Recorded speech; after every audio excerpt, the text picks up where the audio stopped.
मनुष्य आयुष्यभर कर्म करत असतो, पण एक प्रश्न कायम राहतो. हे कर्म मला मुक्तीकडे नेईल की बंधनात अडकवेल? ज्ञानेश्वरीच्या अध्याय 4 मधील ओवी 51 ते 100 मध्ये भगवान श्रीकृष्ण अर्जुनाला कर्म आणि ज्ञान यांचा गूढ संबंध समजावून सांगतात. श्रीकृष्ण म्हणतात, जो मनुष्य कर्माचे फळ सोडून कर्म करतो, जो अहंकार आणि आसक्तीपासून दूर राहतो, त्याचे कर्म त्याला बांधत नाही. खरे कर्म म्हणजे काय? कर्म करतानाही अकर्ता कसे राहायचे आणि ज्ञानाच्या अग्नीत सर्व कर्म कसे जळून जाते, या दिव्य ओवींमध्ये आपण याचा गूढ रहस्याचा उलगडा पाहणार आहोत. म्हणून श्रद्धा आणि शांत मनाने या ज्ञानाच्या प्रवासाला आपण सुरुवात करूयात. ते वेळी आपुल्याचे कैवारे, मी साकार होऊन अवतरे, मग अज्ञानाचे अंधारे गिळून घाली. भक्तांच्या कैवारासाठी मी देह धारण करून अवतार घेतो आणि मग अज्ञानरूपी अंधकार पार नाहीसा करून टाकतो. अधर्माची अवधी तोडी, दोषांची लिहिली फाडी, सज्जनांकरवी गुढी सुखाची उभवी. अधर्माची हद्द तोडून टाकतो, दोषयुक्त लिखाण फोडून टाकतो आणि सज्जनांच्या हातून सुखाची ध्वजा हा उभारतो. दैत्यांची कुळी नाशी, साधूंचा मानुगी वशी, धर्मांची नीतीशी शेष भरी. दैत्य कुळाचा नाश करतो, साधूंना मान देवतो आणि धर्म आणि नीती यांची सांगड घालतो. मी अविवेकाची काजळी, फेडून विवेक दीप उजळी, ते योगिया पाहि दिवाळी निरंतर. विवेक रूपी दिव्याला आलेली अविचारांची काजळी झाडून तो दिवा प्रज्वलित करतो. त्यावेळी योगी लोकांना अखंड दिवाळी भासत असते.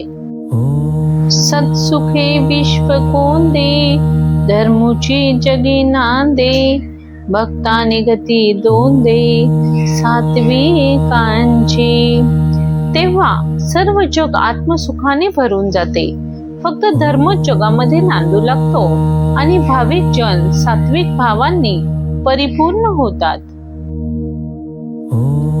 ते पापांचा अचळू फिटे, पुण्याची पहाट फुटे, जे मूर्ती माझे प्रकटे पंडू कुमरा. अर्जुना, जेव्हा माझी मूर्ती प्रकट होते तेव्हा पापांचा पर्वत नाहीसा होतो आणि पुण्याचा प्रातकाल होतो. ऐसे आकाचा लागे, अवतरे मी योगी योगी, परिहेची ओळखे या जगी, तो विवेकिया. अशा या कामासाठी मी प्रत्येक युगामध्ये अवतार घेतो. हे जे ओळखतो तोच या जगामध्ये खरा विवेकी होय. माझे अजत्वे जन्मने, अक्रियतांचे कर्म करणे, हे अविकार जो जाणे, तो परमुक्त. मी माझे अजत्व कायम ठेवून जन्माला येतो, अक्रिय असूनही कर्म करतो. हा माझा अलिप्तपणा जो जाणतो तो श्रेष्ठ प्रतीचा मुक्त होय. तो चालिला संगेन चळे, देहींचा देहा नाकळे, मग पंचत्वी तव मिळे माझ्याची रूपी. तो व्यवहारात वागला तरी आसक्तीने वागत नाही, देहधारी असून देहभावाला वश होत नाही आणि मेल्यानंतर माझ्या स्वरूपाला येऊन मिळतो. निर्वी परापर न शोचिते, जे कामना शून्य होती, माता ते वेळी न वचते क्रोधाचिया.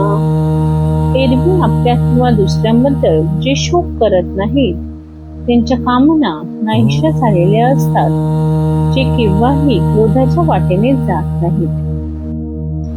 सदा मी यांची आथिले, माझी सेवा जियाले, ही आत्मबोधी तोषले वितरागचे.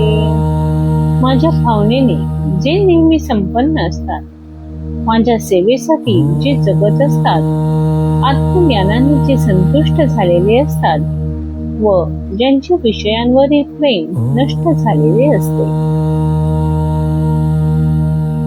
जेत पोते ज्याची आराशी, ही एका जय ज्ञानासी, जे पवित्रता तीर्थांसी तीर्थरूप. जे तपाच्या तेजाने पुंज असतात किंवा जे ज्ञानानेच एकमेव ठिकाण असतात, तीर्थांना पवित्रता देणारे जे मूर्तिमंत तीर्थच असतात. ते मदभावा सहजे आले, मी ते चिते होऊन ठेले, जे मज तया उरले कदर नाही. ते सहजच माझ्या स्वरूपाला मिळतात. ते मीच होऊन राहतात, कारण त्यांच्यात आणि माझ्यामध्ये मग पडदाच उरत नाही. सांगे पितळेचे गोंधळे काळिक, जे फिटली होय निषेक, ते सुवर्ण काही आणिक जोडू जायचे. गंज व काळीमा हे पितळेचे दोन दोष जर पूर्णपणे नाहीसे झाले, तर मग सोने प्राप्त करून घेण्याची निराळी गरजच काय.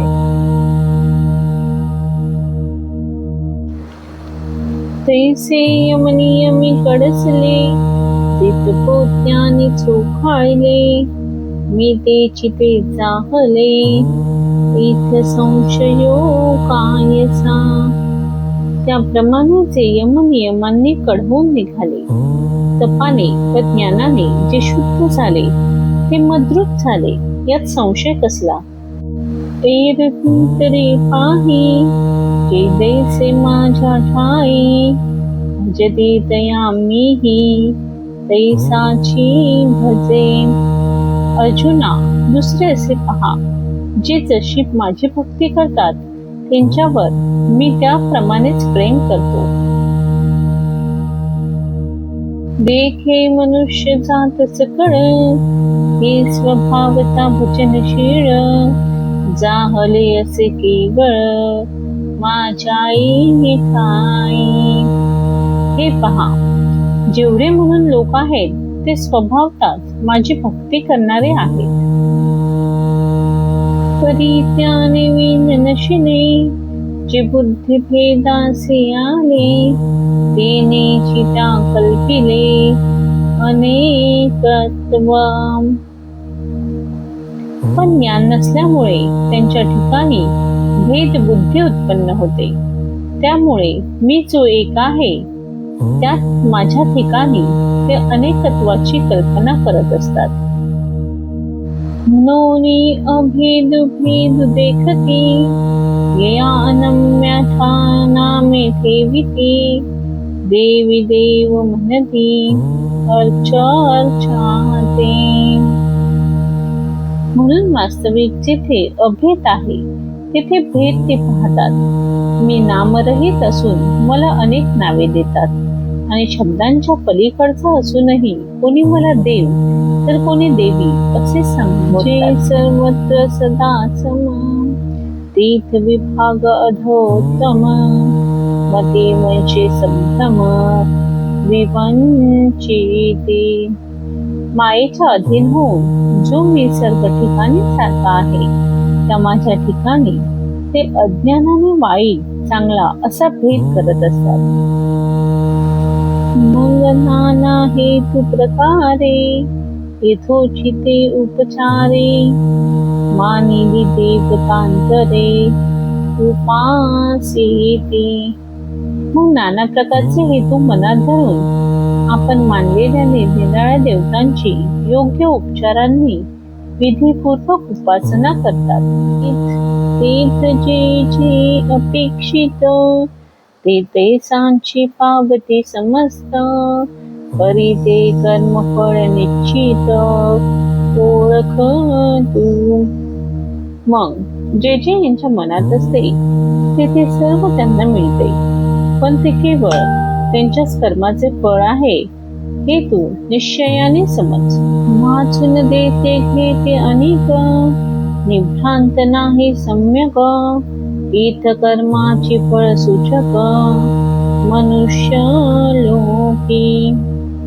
खरं पाहिलं तर देणारा किंवा घेणारा कर्माशिवाय निसंशय दुसरा कोणी नसून या मनुष्य लोकी कर्मापासूनच फळाची प्राप्ती होत असते. क्षेत्रीचे पेढीचे ते वाचुनी आनंद निपजे काम पाहिजे तेची देखीजे दर्पणाधारे. जसे शेतात जे पेरावे तेच तसे उगवून येते किंवा जे आरशात पाहावे तेच त्यामध्ये दिसते. ना तरी कडे या तळवटी जैसा आपुलाची बोलू किरीटी अंडी साधू निवटी निमित्त योगे.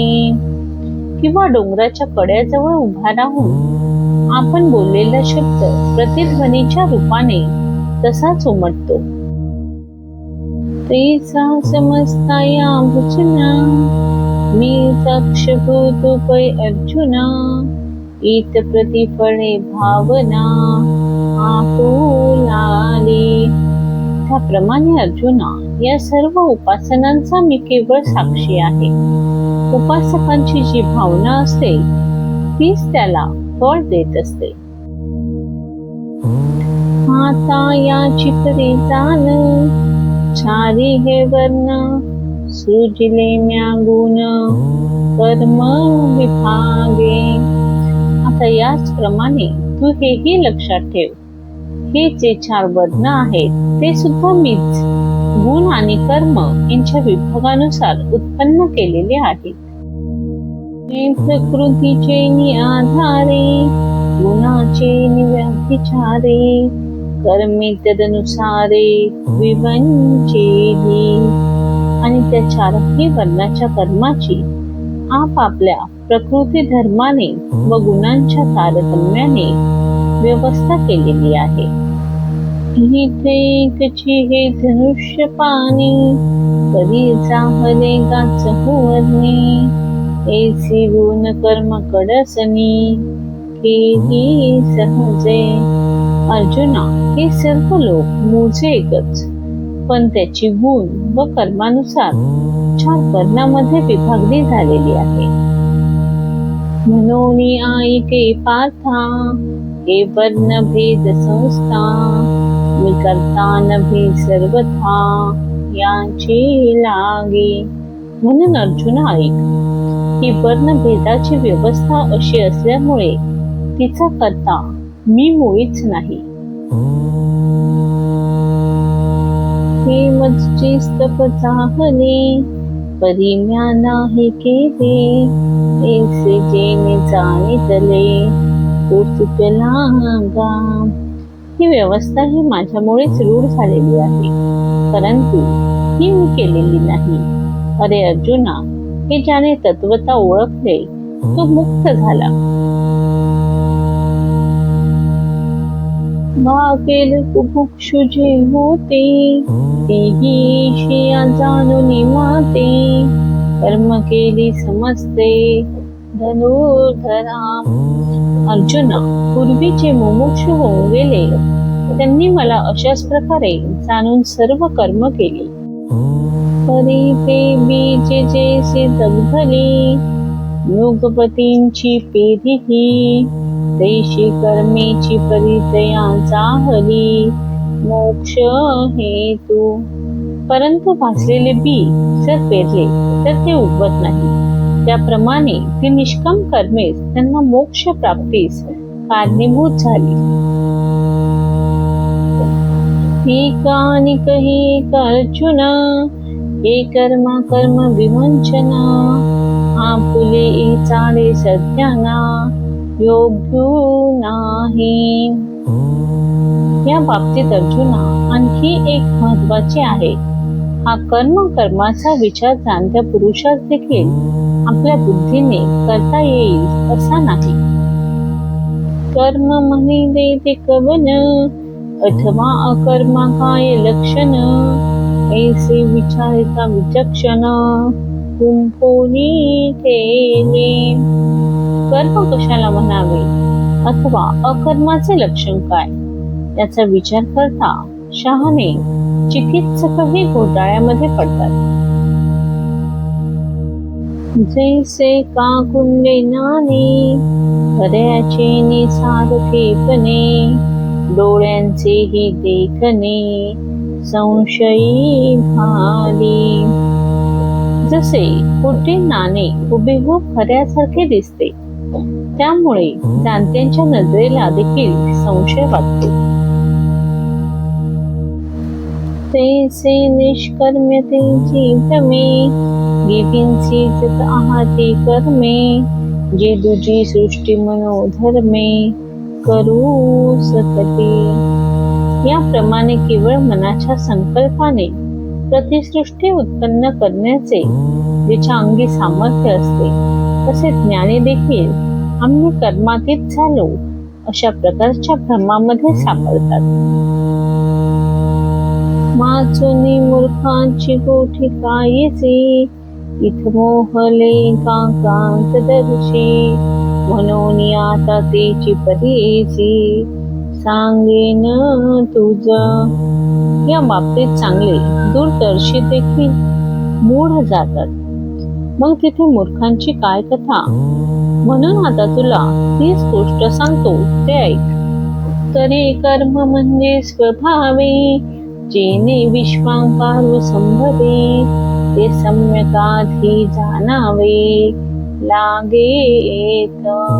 ज्याच्या योगाने हे विश्व आपोआप साकार होते त्याला कर्म म्हणतात. त्या ठिकाणी प्रथम ते कर्म नीट जाणून घेतले पाहिजे.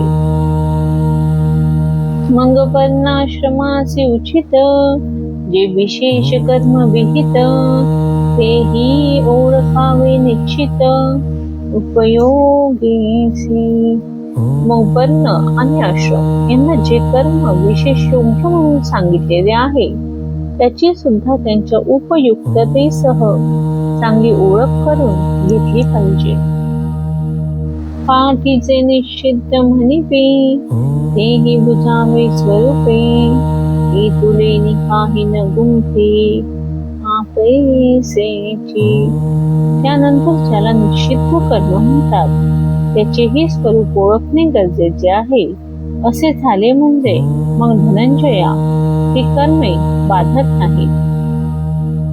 एरवींचक हे कर्माधीन, हे त्याची उत्पत्ती गहन, कधी ते असो ऐके चिन्ह, प्राप्तांचे काम. एरवी हे सर्व जग कर्माच्या अधीन आहे. त्याच्या विस्ताराचे वर्णन करणे कठीण आहे. पण अर्जुना ते राहू दे. आता कृतकृत्य पुरुषाचे लक्षण ऐक. जो सकळ कर्मी वर्तता, देखे आपुली निष्कर्म्यता, कर्मसंगी निराशता फळाची. जो कर्मे करत असताना आपण कर्म करतो हे जाणतो आणि कर्म करत असताना फळाची जो आशा धरत नाही आणि कर्तव्य ते लागी, जया दुसरे नाही जगी, ऐसिया निष्कर्म्यता तरी चांगी बोधला असे. आणि त्याला अशा प्रकारे कर्मातीतपणा इतका चांगल्या प्रकारे समजलेला असतो की त्याशिवाय त्याला या जगामध्ये दुसरे काहीच कर्तव्य तरी क्रियाकलापो आघवा, आचर तुझसे बरोबा, तोची डोळे चिन्ही जाणावा ज्ञानी आगा. तरी जो सर्व प्रकारची कर्मे जगात उत्तम प्रकारे करत असतो या लक्षणांवरून तो ज्ञानी. जैसा ज्वाळापाशी उभा ठाके, तो जरी आपण बेजळा माझी देखे, तरी तो निभ्रांत ओळखे म्हणे मी वेगळा आहे. ज्याप्रमाणे तो पाण्यापाशी उभा राहून स्वतः पाण्यात उभे आहोत असे पाहतो, पण मी त्या प्रतिबिंबापेक्षा वेगळा आहे असे समजतो. अथवा ना वेहन चोरिके कोठडीचे रूप जाता देखिजे, तेची साचो कार्य जो पाहो लागे तव रूप मध्ये अचळ. अथवा नावेत बसून जाताना नदीच्या काठावरील झाडे धावताना दिसतात, पण खरे पाहिले तर ती झाडे स्थिर आहेत. तैसे सर्व कर्मी असणे ते पुढे मान निवायाने, मग आपण याजो जाणे निष्कर्मी ऐसा. त्याप्रमाणे तो सर्व कर्म करत असतो, पण कर्म करणे हा आभास आहे असे मानून मी कर्म करता नाही असे तो समजतो. आणि उदोस तुझे निप्रमाणे जैसे न चालता सूर्याचे चालणे, तैसे निष्कर्म्यत्व जाणे कर्मीची असता. तसे सूर्य उगवतो आणि मावळतो, एवढ्याच पुराव्यावरून तो चालतो असे आपल्याला वाटते. वस्तुता तो स्थिर आहे. तसे कर्मात राहून कर्म करत असता आपण ते करत नाही. तो मनुष्य सारिखा तरी आवडे, परी मनुष्यत्व तया न घडे, जैसे जळा माझी न बुडे भानू बिंब. तो माणसासारखा जरी दिसतो तरी तो मनुष्य नसून परब्रह्मच आहे असे समजावे. ज्याप्रमाणे सूर्याचे प्रतिबिंब पाण्यात पडले तरी तो त्यामध्ये नसतो. या ओवीमध्ये श्रीकृष्णांनी अतिशय सुंदर सत्य सांगितलेले आहे.